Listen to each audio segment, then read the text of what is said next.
Et voici le deuxième opus sur notre enquête sur la bio, en parlant cette fois-ci de la santé et des impacts de la bio sur le sujet.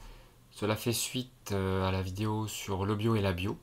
Et nous allons voir dans cet opus des études, parce qu'en fait il y en a plein.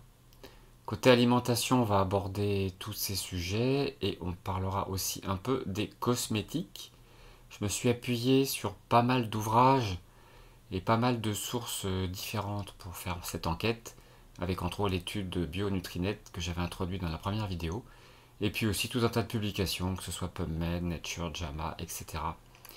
Et aussi des magazines comme 60 ou Que Choisir.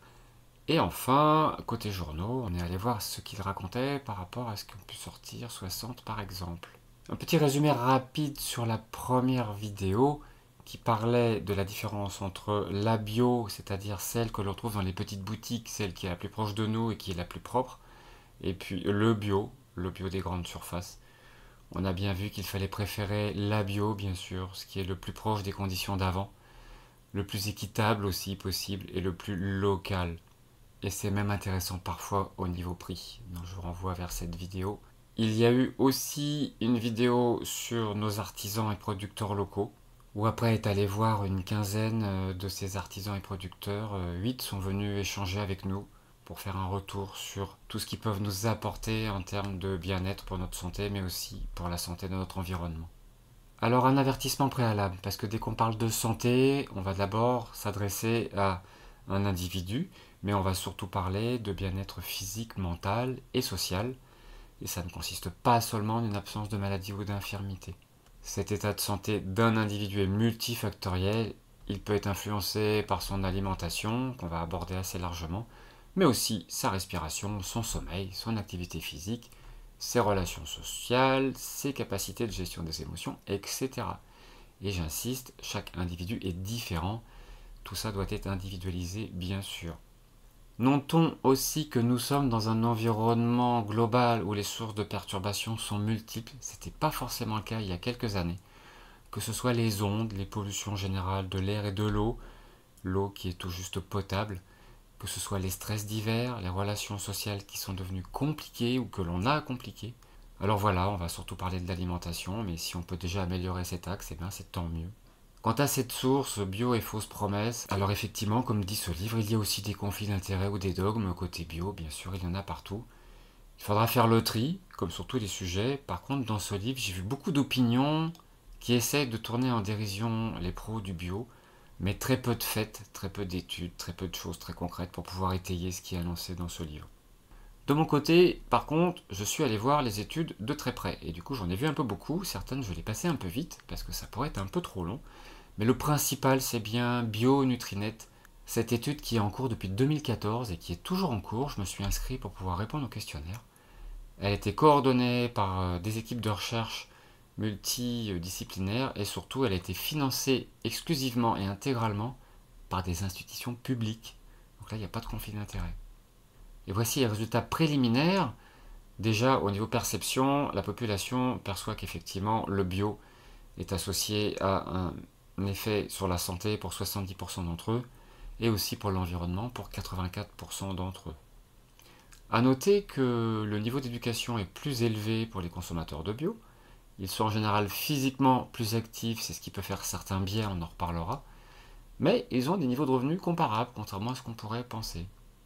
Ils consomment plus de produits végétaux et ils sont peu raffinés, et leurs apports caloriques moyens journaliers sont identiques, mais leurs apports sont plus élevés en vitamines et en minéraux.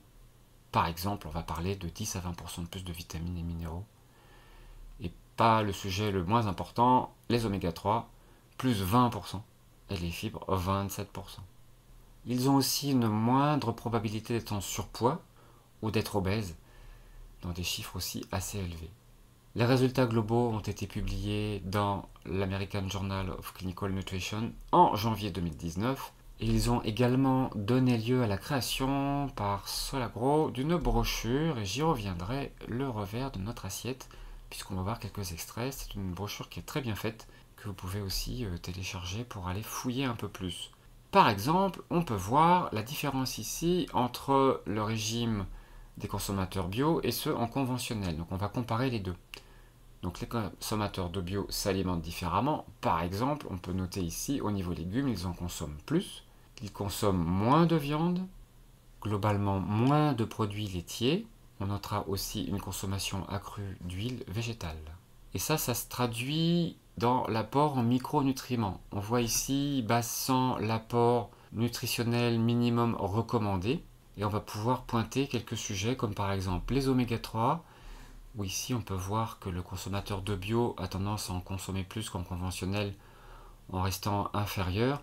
On se rappelle aussi que tout ça doit être balancé avec les oméga 6, puisque c'est la proportion entre les deux qui compte.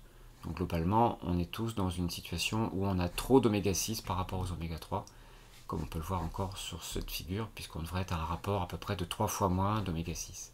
Les consommateurs de bio, on a vu, consomment un peu moins de viande et globalement, ils ont un peu moins de vitamine B12, car même si on n'en trouve pas que dans la viande reste quand même un apport important pour cette vitamine. Le fer, par contre, on dit toujours qu'il faut manger de la viande pour avoir assez de fer. Et bien là, on voit que les consommateurs bio sont un peu supérieurs aux conventionnels. Effectivement, le fer est présent dans beaucoup de légumes à feuilles vertes, entre autres, comme ce qui concerne aussi le calcium, parce qu'ils consommaient moins de produits laitiers, mais ils ont plus de calcium que les consommateurs de conventionnels. À noter, bonne nouvelle, le magnésium, c'est carton plein pour les consommateurs de bio, ainsi que pour les acides gras polyinsaturés. Par contre, au niveau glucides, et on détaillera ça par la suite, on se rend compte que les consommateurs de bio ont tendance à consommer plus de glucides que les consommateurs de conventionnels. Et là, il ne faut pas se fier aux apports recommandés, puisque les glucides, globalement, on est un peu tous à en consommer de trop. Si on regarde par rapport au plan national nutrition santé, le PNNS, on va noter ici les boissons alcoolisées, un peu plus pour les consommateurs de bio. Bon. On retrouve cet aspect des produits sucrés, que ce soit du sucre ajouté, les gâteaux ou les cookies, avec un consommateur de bio qui en consomme un peu plus. Plus de consommation de fruits et légumes, un peu plus de consommation de produits de la mer, et les produits laitiers légèrement en retrait. Et on remarque à droite des différences notables sur tout ce qui est pesticides pour les consommateurs de bio. Ils sont clairement moins exposés, les chiffres sont vraiment notables. Alors dans cette étude, on va voir qu'il y a aussi moins de cancers chez les consommateurs d'aliments bio. C'est une étude sur 7 années, sur 69 000 personnes, où ils ont vu apparaître 1340 nouveaux cas de cancer. Et l'estimation est de 25% de risque de cancer en moins, tout type confondu. Et cette étude précise bien que le lien de cause à effet ne peut pas être établi sur cette base, et que les résultats suggèrent qu'une alimentation riche en aliments bio pourrait limiter l'incidence des cancers, en disant que des travaux complémentaires sont nécessaires. Ceci dit, c'est difficile déjà, voire impossible de faire des études en double aveugle. Il reste à savoir qui pourra continuer de financer ce genre d'études qui, in fine, ne rapportent pas grand-chose. D'autres études et constatations. On parle ici de densité nutritionnelle qui est plus importante, car beaucoup moins gorgée en eau, comme les produits conventionnels.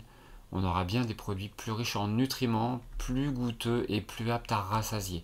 Ici Que Choisir en 2007 disait que petit à petit, les études sont publiées et elles tendent à montrer une supériorité du bio par rapport aux aliments conventionnels. Ici encore des souris qui faisaient un choix délibéré entre du blé courant et un blé en biodynamie. Ils ont consommé presque exclusivement le blé en biodynamie.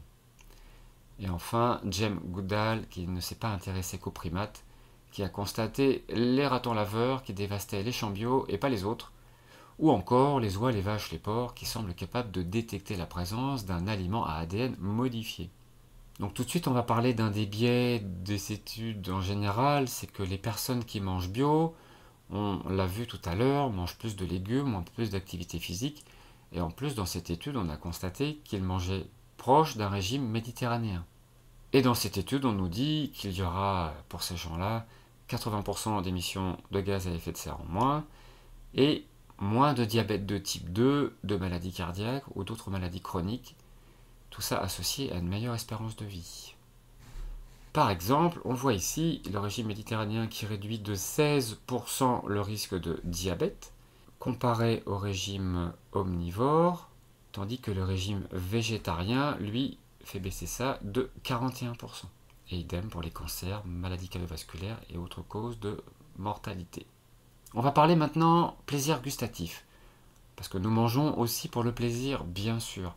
Et ce plaisir, il va être apporté par des composés organoleptiques autour de la flaveur, mélange entre les saveurs, les odeurs et les arômes qui vont se dégager lors de l'ingestion d'un aliment. Et quand ce système complexe est satisfait, on sera amené à moins manger, ce qui est intéressant pour la santé et pour le porte-monnaie. Les saveurs sont souvent issues d'un processus de culture en pleine terre et non hors sol, avec des choses qu'on ne maîtrise pas encore forcément, mais tous les nutriments et toute cette vie dans le sol contribuent à apporter des saveurs dans ce que nous mangeons. On est allé jusqu'à faire un test gustatif pour voir ce qui se passait côté filet de poulet, un exemple très concret. On a acheté un filet de poulet chez notre producteur via notre petite alimentation locale. Et puis en grande surface, le même jour, on a acheté un poulet bio et un poulet premier prix. Notre local vient, je l'ai visité de très peu de distance à côté de chez nous. On voit ici tous les poulaillers qui sont présents sur sa ferme. Pour le bio de grande surface, eh bien, en fait, on n'a eu aucune info puisqu'ils n'ont pas répondu à nos questions par mail et sur la photo satellite, eh bien, on ne voit aucun poulailler. Bon. Quant au poulet premier prix, né, élevé et préparé en France, on n'en sait pas plus. Ce qu'on sait par contre, c'est que cette ferme bio, si tant est que ce soit bien celle-ci, elle est à 730 km de notre domicile. Et pour celle-ci, effectivement, c'est impossible de savoir. Côté prix, depuis le 28 janvier, le premier prix a pris 33% d'augmentation de ses prix. C'est quand même une augmentation énorme. Et pendant ce temps, le bio local, il a pris 0%. Il n'a pas augmenté du tout ses prix. Donc on a fait cuire tout ce beau monde en poêle à l'inox, sans matière grasse, sans rajout de quoi que ce soit, ni sel, ni rien. On a pesé après pour constater la perte d'eau et on a fait une dégustation en aveugle. Et voici les résultats. Quand on prend en compte la perte de poids, on se rend compte que le premier prix, c'est celui qui perd le plus de poids, donc de l'eau principalement. Et on peut s'amuser à calculer le prix au kilo en fonction de cette perte de poids. Et au niveau test gustatif, il n'y a pas photo. Le bio local a vraiment été le premier. La grosse surprise est venue des deux autres, puisqu'en final, le bio de grande surface a été classé comme pas bon, carrément. Je vous laisserai regarder la vidéo que vous pourrez trouver ici. Mon avis, c'est que le premier prix, vu sa perte d'eau, il y a sûrement des injections, comme on a pu voir par moment, injection d'eau salée par exemple, et peut-être d'autres excipients qui fait que, bien gustativement, il se trouve plutôt correct. Et si on rajoute à tout ça la satiété, nous on s'est rendu compte qu'on n'arrivait pas à manger en entier un filet de poulet. Donc 2 filets de poulet nous font 2 repas. Et à ce moment-là, si on divise ce prix-là par 2, on voit à quel point on peut se rapprocher du premier prix. Donc il faut bien prendre en compte la satiété, bien au-delà aussi des nutriments, parce que là on n'en parle pas. En tout cas, quand on compare les prix, il faut voir à quel point ces aliments nous satisfont globalement. Pour le poulet bio de grande surface, au dos il est marqué « Il est recommandé de consommer de la viande 1 à 2 fois par jour en quantité inférieure à celle de l'accompagnement ». Comme recommandation, on ne peut plus vague, voire même on pourrait consommer beaucoup de viande si on a un poids élevé d'accompagnement. N'oublions pas que la recommandation nationale, elle est de 500 grammes par semaine, ce qui nous fait environ 70 grammes par jour. Alors, côté apport nutritionnel maintenant, on voit dans ce hors-série de 60 millions de consommateurs qu'au niveau des végétaux, la différence elle est nette pour la vitamine C, les caroténoïdes et les polyphénols. Ici, Que Choisir nous expliquait que les micro-organismes et les agressions subies par les plantes vont pousser la plante à produire des moyens de défense, et c'est ce que l'on va retrouver avec nos fameux polyphénols, qui ne sont entre autres que des produits visant à défendre la plante, mais qui nous sont aussi très favorables. Côté oméga 3, maintenant, les produits issus d'animaux nourris à l'herbe apportent plus d'oméga 3, et ça a été montré par dosage sanguin entre 2 groupes de 150 personnes, l'un qui mangeait bio et l'autre conventionnel. Étude relatée dans 60 millions de consommateurs, fait par une biologiste qui travaillait la main dans la main avec des épidémiologistes. Un petit tour vers les œufs aussi. On a dit tout à l'heure qu'on était face à une vraie pandémie d'oméga 6. On a trop d'oméga 6 par rapport aux oméga 3. Il faut savoir que le rapport des œufs de fermières bio ou de label bleu blanc cœur est d'1 oméga 3 pour 3 oméga 6. Alors qu'en conventionnel, on est à 10. Et bien évidemment, ce sont les œufs de poule fermière bio qu'il faut privilégier pour ce rapport oméga 3, oméga 6. On peut voir aussi ici qu'un oignon bio veut 2 oignons classiques quand on le compare par rapport à ses polyphénols. Dans ce magazine biolinéaire, on voit une comparaison des nutriments avec une étude de 2014 qui montrait une teneur plus élevée des produits bio avec de la vitamine C de 6% en plus, caroténoïdes, antioxydants, etc. Et aussi, on insiste sur le fait de ne pas éplucher les pommes qui sont faites en culture bio, ne contenant pas de pesticides, la peau peut être mangée. Et on voit la différence entre une rainette du Mans non épluchée avec son apport en vitamine C et qui est beaucoup moindre quand on va l'avoir épluchée. Donc, contrairement aux produits conventionnels, les fruits bio peuvent être mangés sans être épluchés. Là aussi, c'est un plus. Il y aura plus de vitamines et on mangera un peu plus avec les produits bio. Et en a-t-on pour notre argent, quand on compare les nutriments, là encore, sur 2 ans, sur 22 marques de lait bio, on voit à quel point, là encore, on a un apport très largement supérieur dans ces nutriments très importants. Et on retrouve aussi dans ce tableau l'apport en oméga 3 par rapport aux oméga 6 à l'avantage pour les œufs bio. Parlons maintenant effets généraux sur la santé. On va parler déjà syndrome métabolique, donc qui est résumé ici, toute une série de symptômes et de pathologies qui peuvent conduire à des problèmes cardiovasculaires. Et voilà, cette étude nous dit qu'une alimentation bio nous prémunit du syndrome métabolique jusqu'à moins 30%. Si on parle d'allaitement et de nourriture des bébés, une étude portant sur 300 femmes montre que le lait des femmes mangeant bio est plus riche en acide linoléique conjugué, comme il est indiqué ici, très probablement favorable à notre santé. Et 3 autres études ont conclu que les enfants mangeant bio avaient un risque d'eczéma nettement plus faible que ceux qui mangeaient en conventionnel. On va voir les additifs et les substances indésirables avec par exemple les émulsifiants que l'on peut penser comme étant assez anodins. Et en fait, ils sont très néfastes, ils ont des effets connus sur nos intestins, puisqu'entre autres, ils vont dégrader la couche de mucus, ils vont entraîner des perméabilités excessives, pouvoir perturber le microbiote et entraîner des phénomènes inflammatoires, rien que ça. On se rappelle dans la première vidéo de ce riz cuisine qui était vendu peu cher côté bio de grande surface. Bon, déjà on avait noté qu'il avait que 10% de riz, dont du sirop de riz, donc qui est du sucre. Mais il y avait des émulsifiants dans ce produit qu'il n'y a pas dans les autres, puisqu'ils sont plus riches en riz, donc il n'y a pas besoin d'émulsifiants. Donc de manière assez anodine, on peut voir les émulsifiants ici. Donc ce produit qui est en apparence moins cher a quand même beaucoup d'inconvénients, dont celui d'avoir des émulsifiants. Alors les additifs en bio sont beaucoup moins nombreux qu'en conventionnel, puisqu'on parle d'une cinquantaine contre plus de 300 pour le conventionnel. Au passage Déméter n'autorise que 13 additifs. Il y aurait beaucoup à dire sur les phtalates et les perturbateurs endocriniens. Je ne rentrerai pas dans les détails, mais en fait le système endocrinien est quelque chose de très complexe, quelque chose qui est en rétroaction permanente entre toutes ces glandes. Et tous les perturbateurs de ce système, ils sont élevés, on peut les voir ici, que ce soit les bisphénols, les pesticides, les PTFO, tout ça, là, qui sont rajoutés comme antiglycants, les formaldehydes, les phtalates, les parabènes, et j'en passe. Donc les perturbateurs endocriniens interfèrent avec notre système hormonal, et ils peuvent prendre leur place et perturber la quantité circulante. On sait par exemple aussi qu'il y a des espèces de pandémies de problématiques thyroïdiennes, etc. Donc je ne dis pas que c'est à cause de ça, mais ça peut y contribuer fortement, en n'oubliant pas que tout ça s'additionne avec les autres sujets dont certains ne seront pas abordés lors de cette vidéo. Ce qui est fondamental de comprendre, c'est qu'aussi ils agissent à des doses inférieures de 100 à 1000 fois à celles considérées comme sans danger, parce qu'on a estimé un niveau de danger. Mais le danger qui va faire des symptômes très élevés, ça ne veut pas dire qu'en dessous, on n'aura pas de problématique. Et tout ça est encore plus critique pendant le développement du fœtus. Et donc de nombreux produits chimiques sont des perturbateurs endocriniens, et parmi eux un certain nombre de pesticides. Côté additifs, je vais passer assez vite, vous pourrez regarder ça tranquillement, ils sont quand même assez connus, tous les colorants avec les E100, etc., les conservateurs, les antioxydants, les exhausteurs de goût, avec le célèbre glutamate qui demande toujours à en manger plus et qui donne globalement des maux de tête, et les édulcorants qui restent aussi à fuir, juste soupçonnés d'être cancérigènes. On en parle moins de l'irradiation. En fait, des aliments sont soumis à des rayons gamma de très haute énergie. Le but, c'est d'allonger leur conservation.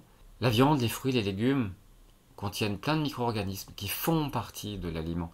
Or, ces radiations vont avoir tendance à les éliminer. On l'a vu tout à l'heure, ça va avoir un impact sur la perception de nos sens, sur les odeurs, les goûts, donc la satiété in fine. Et quand on aura tué tous ces micro-organismes, on ne sait pas non plus jusqu'où ira les perturbations qui pourront être induites par ce phénomène. Et de nombreuses études montrent qu'on a des pertes en vitamines, qu'on a des risques de cancérogénèse et de mutagénèse à cause des radicaux libres et des molécules nouvelles qui vont se retrouver au sein de l'alimentation. Là encore, on ne sait pas trop dans le détail ce que ça fait, mais on observe des choses pas sympas. Et pour tout arranger, la France, qui fait partie des pays qui font le plus d'irradiation des aliments, en plus a obtenu des dérogations supplémentaires pour une certaine liste de produits. Et n'oublions pas que la plupart des épices sont aussi ionisées. Côté nano-aliments, eh bien là on est au niveau de l'atome. Il y a une fonction essentielle qui est d'agir sur les neurotransmetteurs du consommateur pour influencer sa perception du goût. Alors il y a d'autres objectifs aussi pour la conservation, etc. Mais une certaine famille de nano-aliments ont cet objectif-là. Et ça va pouvoir entraîner une addiction à ces produits. En 2004, on a demandé à ce qu'il y ait un examen complet de ce sujet.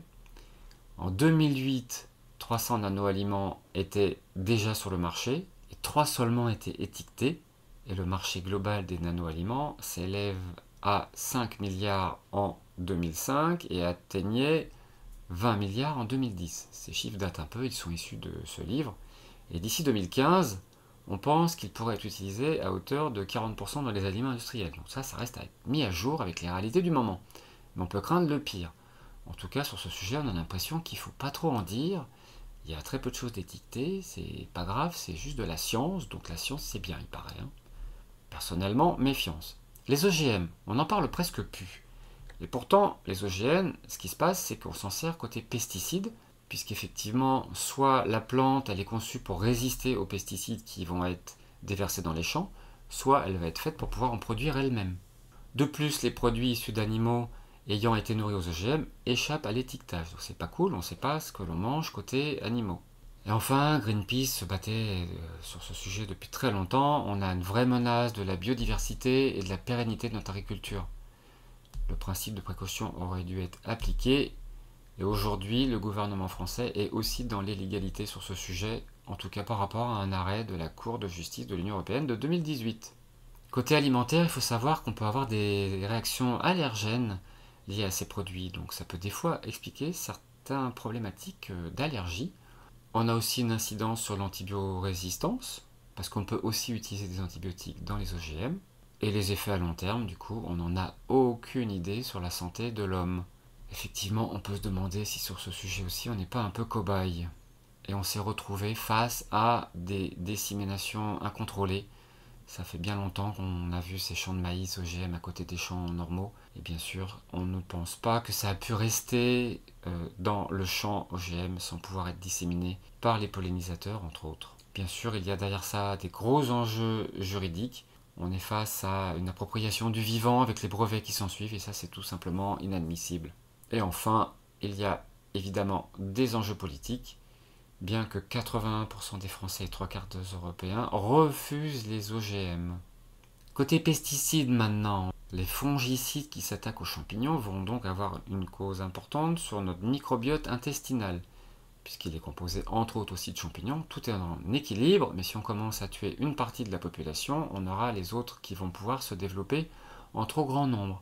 Alors souvent on entend dire les biosceptiques, oui mais le bio utilise également des pesticides. Ça c'est un peu malhonnête parce qu'effectivement on utilise parfois des pesticides en bio, mais avec une différence essentielle par rapport au conventionnel, c'est qu'aucun des pesticides utilisés en bio n'est de synthèse. Ils sont donc amenés à pouvoir se dégrader naturellement dans la nature, et en plus ils sont très peu nombreux. On trouve parmi eux quelques insecticides, mais aucun herbicide. Ils sont tous interdits en bio. Et il y a un petit nombre de fongicides minéraux. Alors qu'en conventionnel, la quasi-totalité des surfaces cultivées sont traitées de 1 à 35 fois par an selon les cultures. Comparativement en bio, où on dit que seulement 10% des surfaces sont susceptibles d'être traitées. Ces informations sont issues du magazine Biolinéaire de mars-avril 2023.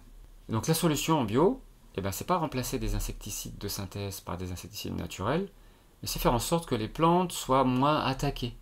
Et lorsqu'elles le sont, qu'elles soient capables de se défendre. Et ça, c'est tout l'enjeu de l'utilisation des auxiliaires, mais aussi de la biodiversité, d'une fertilisation adéquate, d'une rotation des cultures, d'avoir des variétés anciennes résistantes et d'avoir aussi des cultures associées.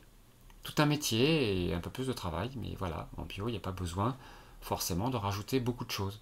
On va juste laisser la vie advenir et continuer. Pas besoin de biocides. Donc c'est un fait, les aliments en bio sont moins pollués. Ici, on peut voir 180 fois moins de résidus de pesticides en bio, avec aussi beaucoup moins de cadmium dans les aliments et de nitrate dans l'eau, moins de mycotoxines dans les aliments bio, même sans fongicides. Parce qu'on pourrait entendre des gens qui diraient qu'il faut absolument des fongicides parce qu'il faut tuer les mycotoxines. Et bien en fait, c'est pas le cas, ça a été montré. Dans cette étude, 2 groupes de consommateurs, le premier groupe qui mangeait surtout des fruits et des légumes connus pour leur pollution élevée par les pesticides, et un deuxième groupe consommant surtout des fruits et des légumes peu pollués. Et bien le résultat, les consommateurs du premier groupe avaient une fertilité moindre. De quoi remettre en cause ce qu'affirment la plupart des nutritionnistes, à savoir que les effets bénéfiques pour la santé des fruits et des légumes seraient tels qu'il vaut mieux en manger plus, même avec des pesticides. Et bien voilà, sur ce critère, c'est pas le cas. Un exemple ici sur la culture de riz avec plus d'huile de coude, mais moins d'étapes de culture en bio. Puisqu'on peut voir qu'il va y avoir par exemple qu'un désherbage manuel au lieu de passage d'herbicides, de fertilisation et d'insecticides en conventionnel. Sujet délicat autour des métaux lourds, certains agriculteurs en conventionnel bénéficient gratuitement de boues d'épuration issues de nos stations d'épuration. Et ça, c'est utilisé comme engrais dans les champs. Ça représente 400 000 tonnes par an. Et c'est en fait 60% des boues d'épuration qui vont se retrouver dans nos champs agricoles. Et à cela va s'en suivre nitrates, métaux lourds et autoproduits chimiques qui vont se retrouver dans les champs, dans les légumes et dans l'eau. Et là encore, ça va pouvoir affecter la reproduction. Et ils sont également suspectés d'être neurotoxiques. Ici, dans ces tableaux, on retrouve les aliments qui contiennent le plus de cadmium, de plomb ou de mercure. Côté dioxine et nitrate, on sait qu'ils sont dangereux à des doses infimes pour les dioxines, reconnus comme cancérigènes et perturbateurs endocriniens. Le souci, c'est qu'ils se fixent particulièrement dans le lait, et les Français ont une exposition supérieure à celle fixée par l'OMS. Quant aux nitrates, ils sont indispensables pris comme tels, mais ils peuvent se transformer en nitrile ou en nitrosamine par l'action de bactéries et d'absence d'oxygène. Et c'est à partir de là qu'on a des substances qui sont indésirables. Côté hormones et antibiotiques, on a dans les viandes des hormones pour augmenter ou maintenir la production, et des antibiotiques aussi. Les hormones sont interdits mais parfois utilisés dans des élevages en Europe, donc attention à ces viandes qui sont étiquetées Europe, et ces hormones sont suspectées de favoriser le cancer du sein. Quant aux antibiotiques, et là c'est affolant, c'est 70% de la production mondiale d'antibiotiques qui sont destinés aux animaux d'élevage. Côté poissons et fruits de mer, ce sont des taux non négligeables de métaux lourds dans certaines espèces. On va limiter la consommation pour éviter les intoxications en préférant les petits poissons. Et le saumon d'élevage reste un produit à consommer un peu par exception et pour certaines occasions. Quand on parle résidus de pesticides dans les fruits et légumes non bio, il y a l'OGN Génération Future qui a dévoilé le pourcentage de fruits et légumes non bio qui contenaient des résidus de pesticides. Ils ont comparé du coup 66% des fruits non biologiques en contenaient, comparé aux 63% annoncés officiellement, et 45% des légumes non biologiques en contenaient aussi, comparé à 43% annoncés officiellement. Alors dans ce hors-série 60 millions de consommateurs, on avait manger bio, est-ce bon pour la santé? Ce qui est bien, c'est qu'ils ont fait appel à Nutrinet Santé comme résultat pour pouvoir appuyer leurs affirmations. Donc ils peuvent affirmer qu'il y a moins de pesticides chez les mangeurs de bio. Bien sûr, ils insistent pour dire qu'il n'y aura jamais d'études en double aveugle sur le sujet, donc il y a certaines personnes qui vont dire que ce n'est pas scientifique uniquement avec cette sacro-sainte étude en double aveugle, mais il n'y a pas que ça, il y a la clinique et les observations qui comptent. La preuve, c'est que 60 s'engagent sur le sujet aussi. Ici, on voit une étude sur le lien entre leucémie infantile et pesticides. Donc c'est une méta-analyse qui va combiner plusieurs études, qui va montrer que divers pesticides sont responsables de leucémie chez l'enfant dans une proportion de 20 à 50% supérieure. Ici, on regarde le lien entre l'autisme et les pesticides. La conclusion, c'est qu'un lien est suspecté entre l'exposition aux pesticides pendant la grossesse et l'incidence de l'autisme. Sur ce sujet, on sait qu'il n'y a pas que ça qui compte, mais n'empêche que cette étude montre une incidence. Ici, la relation entre la consommation de fruits et de légumes pollués et la mortalité. Une étude sur 160 000 personnes, avec des fruits et légumes peu pollués sur un groupe qui était invité à passer de 1 portion par jour à 4 portions et plus. Et là, ils ont remarqué 36% de mortalité en moins. Et sur le groupe fruits et légumes pollués, quand on passe de 1 portion par jour à 4 ou plus, on n'a pas d'impact sur la mortalité. Donc ça rejoint la remarque précédente sur les nutritionnistes qui disaient qu'il valait mieux manger plus de légumes par jour, même s'ils n'étaient pas bio. Ici, on a tendance à montrer que ça n'a pas d'impact en fait vis-à-vis de la mortalité. Ici, cette parution nous explique qu'il y a un meilleur contrôle des nuisibles. On pourrait croire qu'avec tous les pesticides, on va mieux avoir un contrôle des nuisibles. Eh bien, en fait, dans cette étude, on met bien en évidence que les cultures bio sont favorables au contrôle des nuisibles, tout en réduisant l'impact écologique. Puis une nouvelle étude sur le cancer, où on va regarder l'effet du bio sur le cancer, et on nous dit que enfants et femmes enceintes exposés aux pesticides sont corrélés avec plus de cancer. Et en conclusion, on nous dit bien de réduire l'exposition aux pesticides, surtout pour les enfants et au travail. Dans cette autre étude, on voit l'avantage du bio par rapport aux maladies cardiovasculaires et par rapport au diabète, puisque cette étude montre que pour 3 produits particuliers, l'utilisation sur au moins 100 jours montre un risque de diabète augmenté de 50 à 94%. Dans cette autre étude, on nous dit que la consommation de bio réduit l'exposition aux résidus de pesticides et aux bactéries résistantes aux antibiotiques. Dans cette autre étude de 2017, on va nous parler de moins d'allergies, moins d'obésité, mais on met aussi en avant le fait que les consommateurs de bio ont une meilleure hygiène de vie. Alors comme je dis souvent, en tant qu'affaire, associons le bio avec une meilleure hygiène de vie, et on aura forcément un effet gagnant globalement. Un autre hors-série, 60 millions de consommateurs, de juillet-août 2019, où ils vont faire un petit tour par exemple sur les pommes, en disant qu'elles respectent leurs engagements, puisqu'on peut voir que les pommes en bio, par rapport aux pesticides, sont toutes très bonnes, ce qui n'est pas le cas des 2 produits non bio. Pour les bananes, eh bien c'est pareil, aucun pesticide prohibé dans les bananes bio, ce qui n'est pas le cas pour les bananes non bio. Pour le lait, eh ben, c'était pas terrible, ni médicaments ni pesticides, par contre présence de polluants, y compris dans les laits bio. Alors ce sont des laits de grande surface, des laits pour lesquels on ne sait pas grand chose, on ne sait pas où sont les champs, où sont les vaches. Là encore, préférez vos producteurs locaux, sachez ce que mangent les vaches, de l'herbe de préférence, et de faire en sorte qu'elles soient dans un environnement sain. Dans les huiles d'olive, 4 recèlent des phtalates, donc des plastifiants qu'on peut retrouver ici sur ces huiles, y compris des huiles bio, bio de grande surface, certes, des grandes marques de grande surface, pas des marques bio de petites boutiques. Alors les gâteaux maintenant, des douceurs mal équilibrées, en fait c'est trop de sucre. Je ne rentre pas dans les détails, vous pourrez lire ça, à chaque fois c'est une histoire de sucre. Donc conseil un peu classique, ça fait partie des produits manufacturés qu'il faut réserver pour les plaisirs, mais à éviter, genre le goûter pour les enfants, tous les jours la même chose, même si c'est bio, si c'est trop sucré, c'est franchement à fuir, en tout cas pour une solution de tous les jours. Donc en quantité modérée, et même 60 nous rappelle ici que les maladies du foie gras progressent très rapidement dans les pays occidentaux et représentent déjà 10% des maladies chroniques du foie, un vrai fléau. Je vous renvoie vers ma vidéo Le mal du sucre sur ce sujet, c'est un sujet vraiment important. Eh bien ils nous font pareil côté jus de fruits, parfois plus sucré que des sodas. Donc ça tombe bien, c'est ce qu'on dit assez souvent aussi à travers de mes vidéos. C'est un peu la boisson plaisir, mais un jus de fruits qui n'a plus les fibres, eh bien c'est très très très sucré et donc on fait le yo-yo glycémique quasi assuré avec ce genre de boisson. Donc si c'est bu le matin, c'est coup de barre assuré vers les 11 heures. Alors maintenant, on va voir comment les journalistes ont pu interpréter tout ça. Ils devraient normalement nous parler du pour et du contre quand ils vont citer 60 millions de consommateurs. Et pourtant, France Inter dit qu'en manger bio n'est pas si bio, en disant même que 60 millions de consommateurs alertent.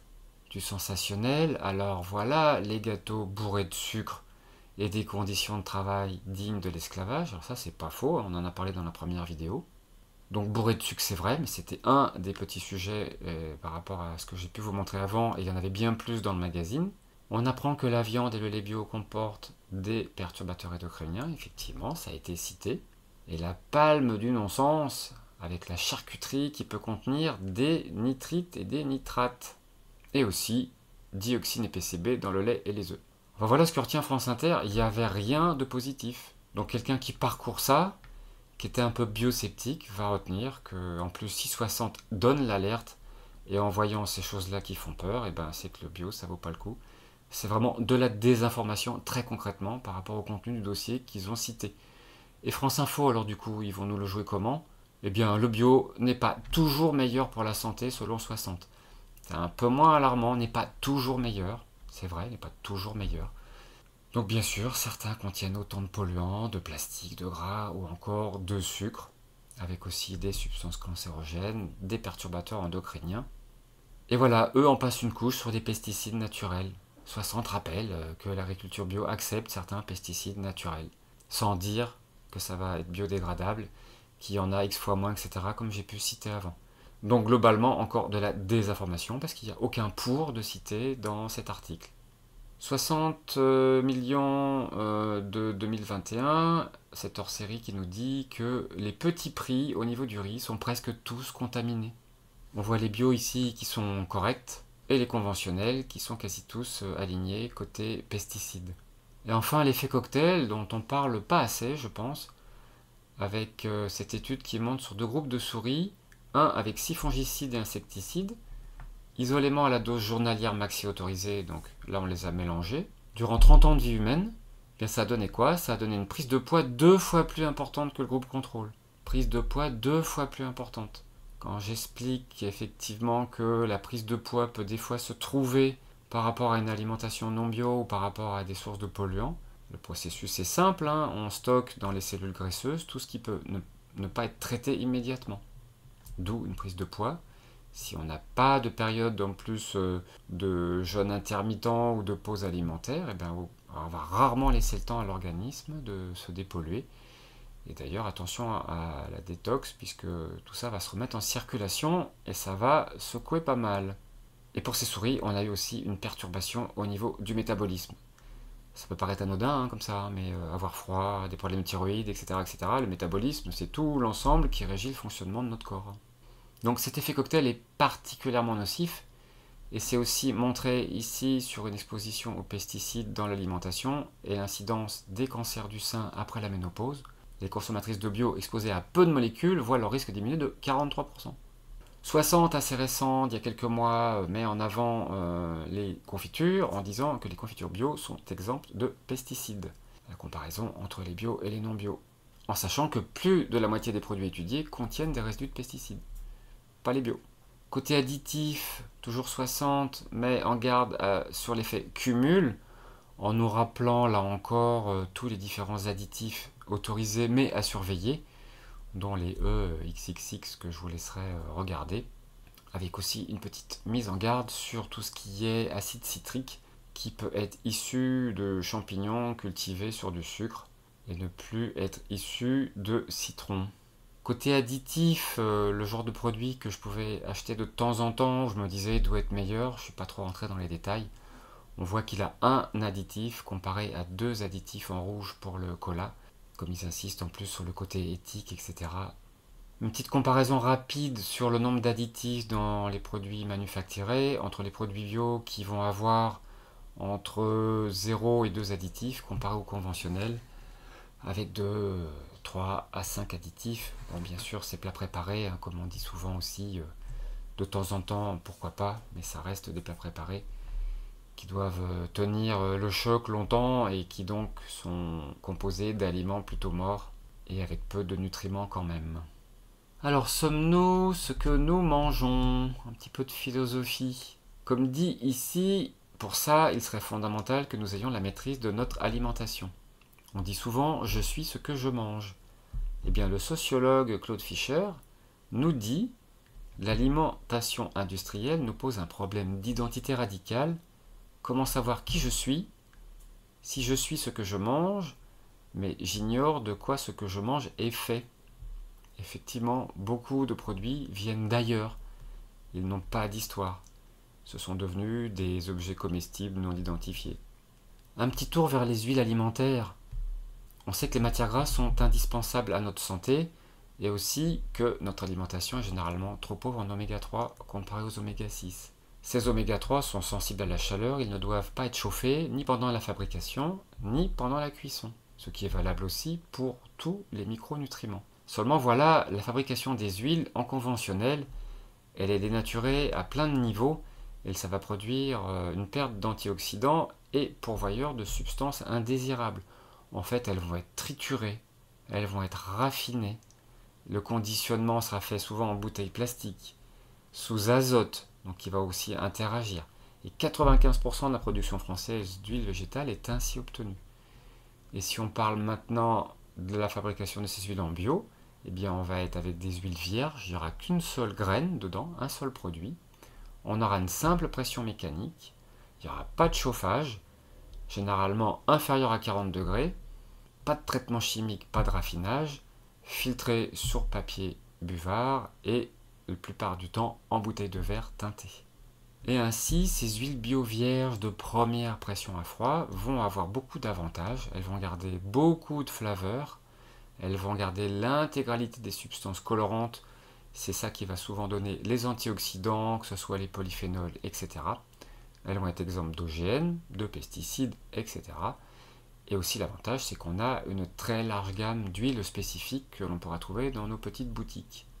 On notera aussi que les huiles alimentaires peuvent être utiles sur la peau, mais aussi que même en bio, on va avoir du mal à savoir si on va avoir notre litre d'huile qui va être issu de 4 kg d'olive ou de 12 kg d'olive. Parce que même en bio, on peut effectivement avoir cet écart. Et on peut aussi comprendre les différences de prix.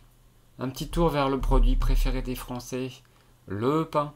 Comme on sait que les résidus de pesticides sont concentrés dans l'enveloppe externe des grains, on va faire attention surtout au pain complet, non bio, puisque c'est là où on va avoir un maximum de résidus de pesticides. La législation ne donne pas obligation d'étiquetage des constituants du pain. Il peut y avoir jusqu'à 80 produits rajoutés dans la farine conventionnelle. C'est pas obligé d'être étiqueté, alors on met ce qu'on veut en final, hein.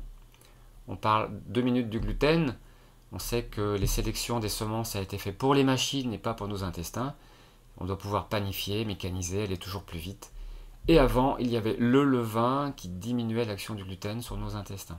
Bien sûr, on sait que le blé conventionnel reçoit beaucoup de traitements, jusqu'à 7 en tout, avec un leitmotiv qui est les mycotoxines, surtout pour dénigrer la bio. On a bien vu tout à l'heure qu'il y avait moins de mycotoxines en bio qu'en conventionnel, in fine. Donc c'est pas un argument.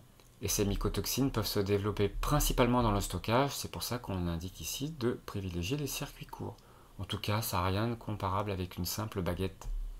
Vous pourrez regarder ici les comparaisons entre le pain conventionnel et le pain bio, que ce soit depuis la semence, en passant par tout ce qui est adjuvant, fermentation, le sel rajouté, la cuisson, etc. Alors si c'est bio, c'est forcément bon pour la santé, parce que parfois on voit des gens qui mangent une grande quantité de certains produits qui me disent bah oui mais c'est bio. Et en fait il restera toujours un cadre alimentaire général et qui est lié à chacun. Parmi les choses classiques, il y a les sucres ajoutés qu'on va toujours essayer de minimiser, de même que le nombre d'ingrédients. D'ailleurs dans cet extrait de Biolinéaire, on peut voir ici une comparaison sur les muesli, sur une moyenne de 21 marques. Entre le bio et le conventionnel, on voit le nombre d'ingrédients, de 15 ingrédients en bio, ce qui fait déjà pas mal, jusqu'à 26 en conventionnel. Donc si c'est bio, c'est forcément bon pour la santé. Je fais très court, bien sûr, non. Ça va dépendre de chacun. On va toujours demander à diversifier, à avoir un maximum de produits bruts, non transformés, des fruits et des légumes vivants, une bonne part de cru, etc., etc. Côté cosmétique, maintenant, eh bien, on va revenir aux bases. En fait, quand on voit ce genre d'études dans 60 millions de consommateurs, où ils prennent toutes les marques là, et on voit par exemple une marque Garnier Bio qui se retrouve avec des scores vraiment très très mauvais, que ce soit en santé ou en score environnement. Voilà, ces crèmes qui ont une quantité d'ingrédients assez phénoménale, ou encore ici Que Choisir aussi, qui compare plus de 70 000 produits. Effectivement, on s'intéresse de plus en plus à ce qu'il y a dans ces produits. Pareil pour les shampoings. Donc là encore, les grandes marques, des grands coiffeurs très largement épinglés. Pareil pour les gels douche. On a quelques marques bio qui sont plutôt bien notées. Les déodorants, n'en parlons pas. On va détailler un peu ce qui se passe au niveau de la peau, mais avant, on va citer Le Monde ici qui dit 60 millions de consommateurs alertent sur les composants toxiques dans les cosmétiques. Et il épingle Dior, L'Oréal ou Carrefour. Ce qui est plutôt étonnant, c'est que les propriétaires du Monde font partie sûrement des familles qui doivent détenir ce genre de marque. Bon, ils ont eu le nez d'épingler ces marques-là, c'est déjà bien. C'est à noter. Au passage, nous on va noter que la grande majorité de ce qui est appliqué sur la peau passe dans la circulation sanguine en environ 20 minutes. Ce qu'on a tendance à dire, c'est qu'on devrait pouvoir être capable de manger toutes les crèmes qu'on s'applique sur la peau. On va noter aussi que la peau a besoin de ces bonnes bactéries pour être en santé. Et le sujet est complexe parce qu'on a toute une population de bactéries, virus, etc. en équilibre à la surface de notre peau. Alors mieux vaut être prudent. Pour tous les produits qu'on va utiliser sur la peau et sur les cheveux, on va décaper le moins possible. Et en finale, le savon, le mieux, ça sera du saponifié à froid, qui pourra conserver les propriétés naturelles des constituants, en gardant entre autres la glycérine qui va être obtenue durant la transformation. Avec le minimum d'ingrédients, la soude reste la base. On va rester sur des produits simples, avec une nomenclature lisible, comme les savons dans mon épicerie, que vous pouvez voir détaillé dans la vidéo numéro 3. Et ces savons contiennent très peu de produits, avec en plus une nomenclature en français pour mieux comprendre les constituants. Alors en conclusion, eh bien, c'est un sujet complexe qui est soumis là encore à de multiples conflits d'intérêts. On voit bien qu'il y a suffisamment de preuves et d'études pour démontrer que les produits bio, issus de la bio, sont un avantage pour la santé. Donc on comprend tous vers quoi se tourner pour avoir un atout de plus dans notre santé de tous les jours. Au passage, on est aussi invité à manger moins, bien sûr, grâce à des produits de meilleure qualité gustative et plus nourrissants. Donc on peut analyser différemment notre problématique de prix par rapport à ces différents produits bio. Et gardons bien en tête aussi tous les autres plans qui contribuent à notre santé, ne pas être polarisé uniquement sur notre alimentation et sur le bio non plus. Voilà, merci pour votre attention et pour m'avoir écouté jusqu'au bout.